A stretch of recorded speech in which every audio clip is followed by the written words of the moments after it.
Hello and welcome to Pillars of Eternity, a game that I've wanted to complete but never got around to do it, so I decided may as well record while playing. So, having missed out on the intro, you are part of a caravan towards going towards a place where a lord has offered a generous deal for new settlers, basically. But on the way, the caravan's been blocked by a fallen tree and you've taken ill. That's basically what the introduction is saying. Instead of spending a full video on character creation, I have made my character ahead of this recording. A male human kind wayfarer paladin. His background is the Living Lands mercenary. His appearance is as it is. Turquoise and light purple. Two colors. Yeah, they are colors, as you've probably guessed. And the voice is a male benevolent. Being a kind wayfarer, that is one of the favored dispositions, so I thought, why not? I will try not to spend too much time explaining stuff unless I feel it is necessary to do so. So, before I go any further, I will say that I am recording this in 1920 by 1080, but it will be rendered in 1280 by 720. And that is due to my editing software. Because a new version is available, they have dropped support of older version, or updates of older versions, and it refused to have hardware acceleration activated when I render at 1920 by 1080. And it annoys me no end, because a video that will take 10 to 15 minutes to render suddenly takes half an hour to 45 minutes. So I am not forced to render at the lower resolution, but when you're making content for YouTube, time is your most precious commodity. So the less time you have to spend doing certain things, the better it is. Anyway, let's get started.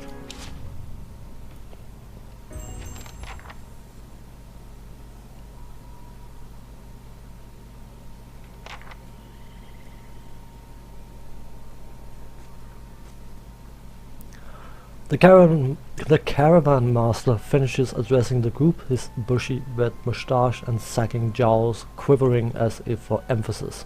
Everybody stays close to the wagons, got it? Stay out of the woods, and beasts take you if you were planning a stroll through those ruins up there. He nods towards a looming black mass on the hillside. Whole area's crawling with hut-dwelling types who would be happy to stick an axe in you for trespassing. So mind that you don't track mud on their sacred blazing rocks. Tonight everybody stays put, and in the morning we'll get the path cleared. Gilded Vale's less than a day out. Understood? At last the caravan master turns to you, frowning as he looks you over. Touch of the rumbling rot, could be. There's a stinging beetle round here, carries it. You'll be fine once it passes your innards. Unless you don't drink water, course. Which case you'll be dead in a day. There's a berry grows in these parts, small and pink, called a springberry, about the size of a fingernail. Give you cramps if you eat it, but the frontiersmen make a tea from it. Calms the insides. Should get you through the night. You might check around, see if you can find some. Meanwhile, I'll see if we can scare you up some water. So drinking water would kill my character, but drinking tea is fine. I suppose if you boil the water you clean it of impurities, but yeah, well. I know you want to hunt before it gets much darker, but see about refilling our water first. Got a sick one here. He nods in your direction. Sparfle nods and slides the worn bow over his shoulder. There is voice acting, as you've probably gathered by now. Not all spoken text is voice acted, and I am not a voice actor, and I probably could make voices for different characters, but I don't particularly feel like indulging into such a such an activity, because I will just get it wrong, so not much point in doing so. But the voice acting there is completely bypasses all the descriptive text, so you can have 3 voice acted lines in 10 lines of text, and it will start immediately. So what I will do is I will read up the text after the voice acted lines and not before or between. So you'll have to read up on that. I hope it's not too disruptive. Where would I find these berries? They grow on a bush that's common round here, kind of funny looking. You'll know it when you see it. Doubt you'd have to go far off the road to find one. What are these? What are those ruins? Nothing you won't see on half the hills of Air Glonfoth. Money to be made selling their knickknacks in Defiance Bay, if you don't mind getting stuck with Glonfoth and arrows now and again. They didn't build them, but I'll be the effigy if they don't watch them like a mother bear. Of course, all the ones around here have been ransacked 10 times over. Got nothing left worth half a pond, so I hear. Who did build these? Got different names for them. Settlers called them Ingwithans. Nobody that liked them enough to stop them becoming ruins, tell you that much. I was asking who did build the ruins. No mind. Is it dangerous out here? Not if you hurry about your business. And not if the weather holds up. There's a concern in his tone, but he does not elaborate. What kind of weather do they get out here? This time of year? Rain mostly, and wind. But there's a different kind of wind out here time to time. Locals call it a Beowick, born out of the ether, the spirit's path. Never seen it myself, never cared to. What are these huge rocks coming up out of the ground? They don't got Adra where you come from? Well, it just grows up out of the ground like this. Goes deep like tree roots.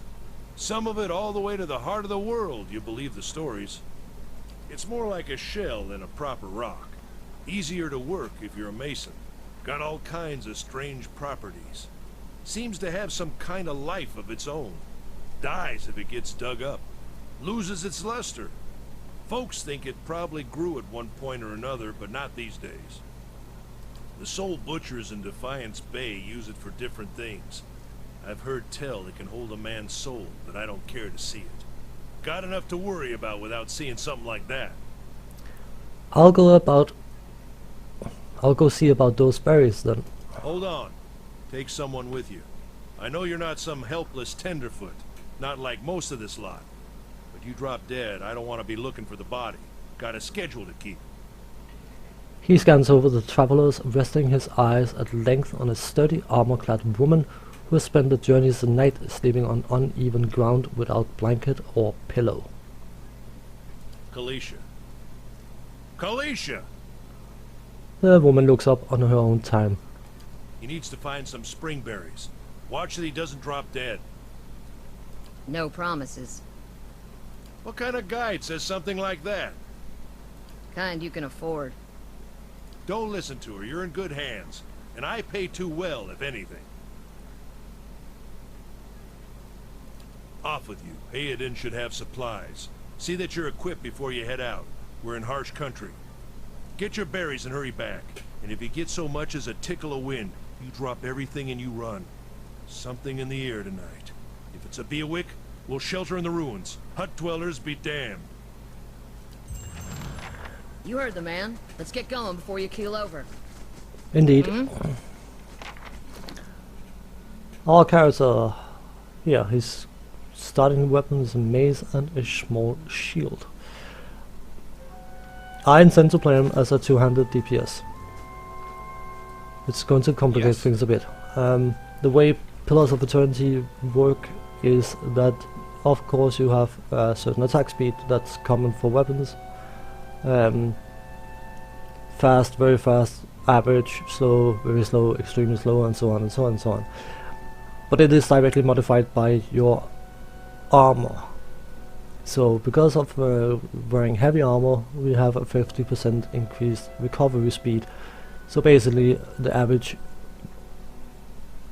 gets reduced to close to slow because we're wearing that armor, and that means that a slow weapon like a two-hander gets tremendously slow. So basically, if you want to be a 200 DPS, you want to wear lighter armor. It's a bit of a pain.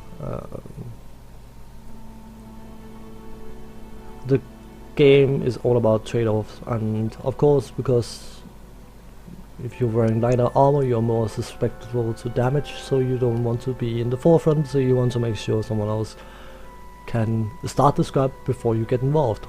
So it's a bit dicey to play, but I like the concept. And of course the fact that he's got 10 constitution means he has got no bonus to endurance on health, so he will be rather squishy if people start targeting him. But so be it. Hold down tab to show interactable things. These tall glass green pillars appear as if they have sprouted from the earth. The flickering fire sets shadow dancing within. Just increase the size of this a bit. So let's go exploring a bit.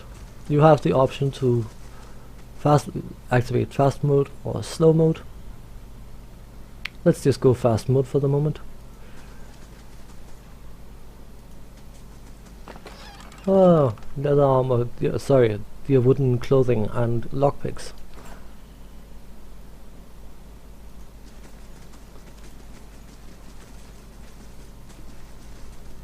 What have we got here?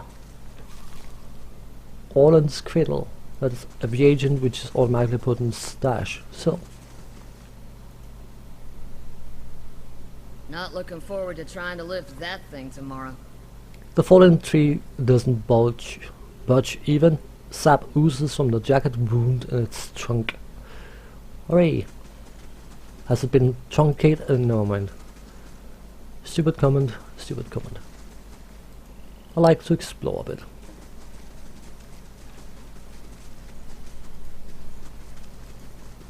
Ah, well, of course, let's go and speak to Helden. Anyone need supplies? I've got sundries for sale.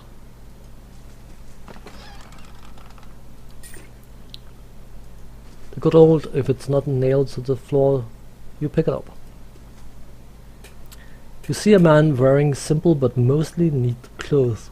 He's transfixed, however, by a ragged tear in the seam of his tunic.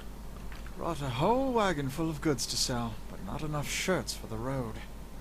He scratches one cheek with his knuckles. It's covered with uneven stubble, as if he hasn't quite gotten used to shaving on the road.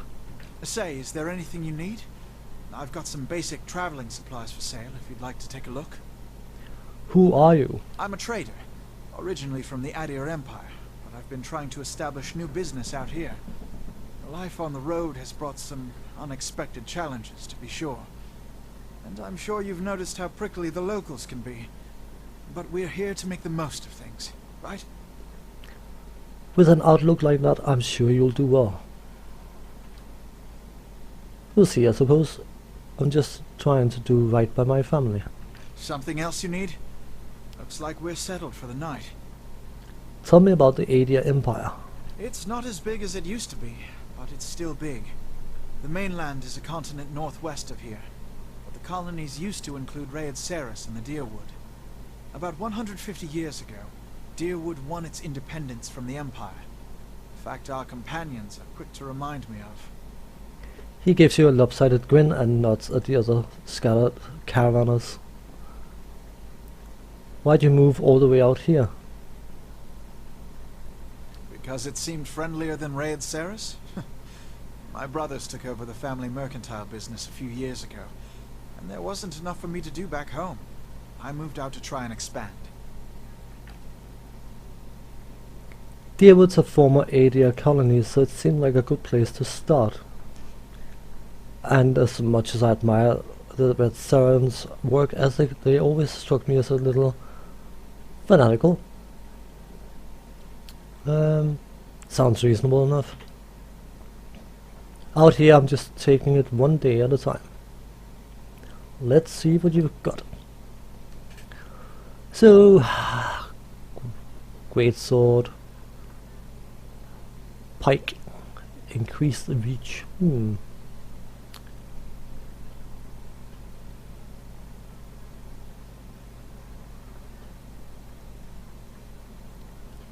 What else have we got?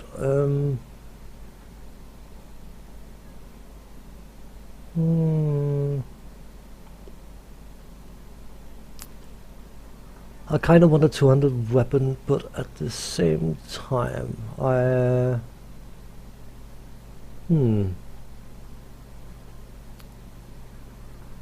increased reach, great sword.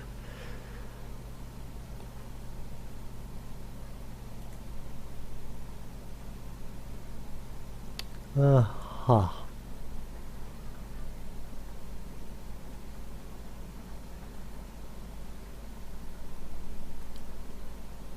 You know what, let's just buy a great sword, shall we?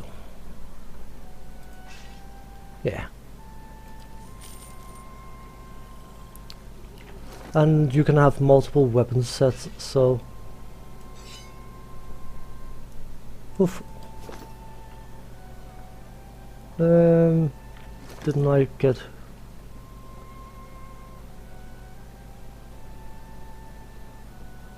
That's too light for my liking. Let's just equip this. I'm here. So.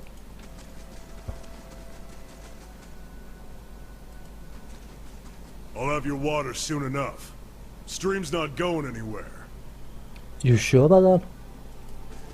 You'd be surprised.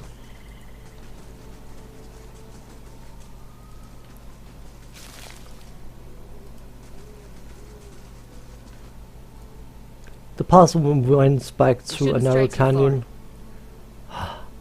The path winds through a narrow canyon back the way you came. Grooves in the road marks the passage of hundreds of caravans. Okay.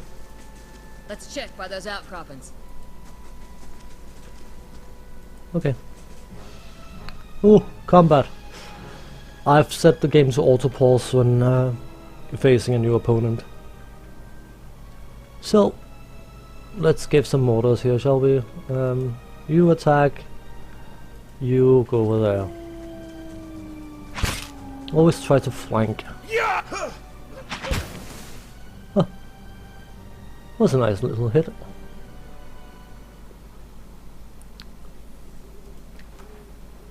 And it drops a wolf hide.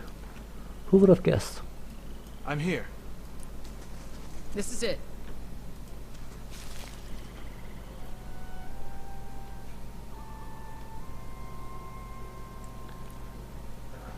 And now we just get through this a little bit of a role-playing aspect, where you get to define your background. You look like you've seen your share of action. What you do before you came out here? I'm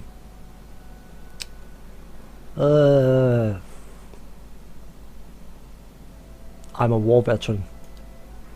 Yeah? How is it you happen to come out here?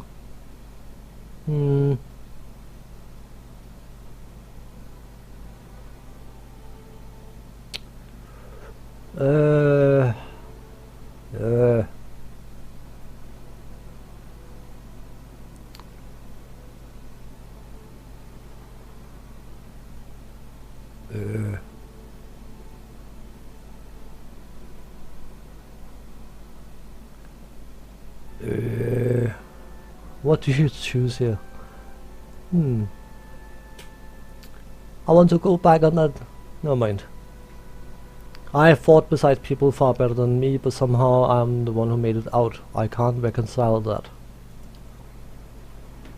Some things just aren't in the stars and there's no changing it. Makes you wonder if the gods like putting us in situations that can't be resolved just to see what we do. Kalisha breathes in her surroundings. Been a long time since I've been this way, but I always did like it. Lord Raedric's offer makes a girl think. I'll give him that. You here to settle like the rest of the lot? I haven't given it much thought. No harm in that. Might as well see the place first. So you must have some other plan in mind for coming this way. I'm going to find some new friends. That may not be a bad idea. Surviving out here sometimes is less about what you know and more about who. Anyway, I'm wasting time here. Odema will give me an earful. Let's be on our way. Why are you here? Kalisha sighs unevenly. Her eyes search the ground at her feet. My sister moved out here some time back. She sent me a letter. She seemed worried. But that's how she always is.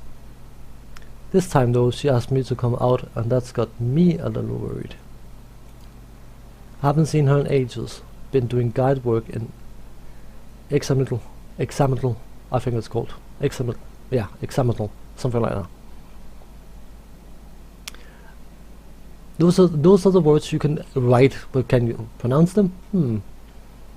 But I'll do anything for her. She's a much better woman than me, so I'm here and we will see. Odema I've worked with before. He doesn't usually drive a route this way, but he did it for me. A route.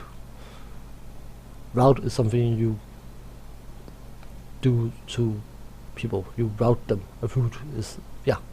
I'm not native in English, as you've probably gathered by now.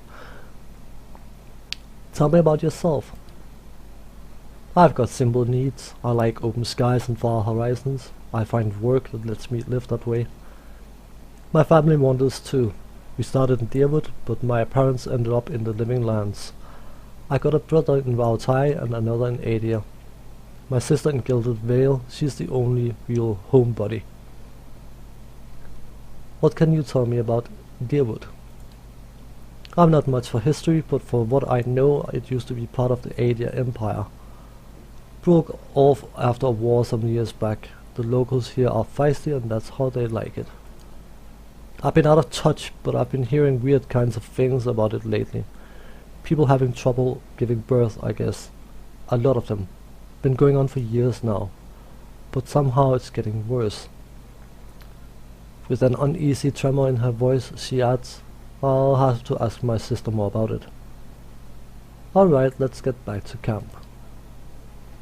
You know, I wouldn't hold my breath that Sparfell is getting you water anytime soon. He does what he feels like, when he feels like it. We should check up on him first, slap him around a little. Stream's just down that way. Come on, let's get you your water. So, quick look at the journal, biography. Based on what I just told her, hailing from the Living Lands, you eventually joined an army and took part in a war. The war claimed many good soldiers, and the death you witnessed lingered in your thoughts well after the fighting was done. You ventured out from your homeland, hoping to leave the memories in your wake. So, that's how you more or less say, okay, this is who my character is. And that's a good reason for him to join the Paladins, because he wants to right the wrongs and all sorts of things. But I will end the first part here. I hope you find it somewhat interesting and want to join me on the further ventures of Gallagher the Paladin. So as for now, thanks for watching, take care, and hope to see you again.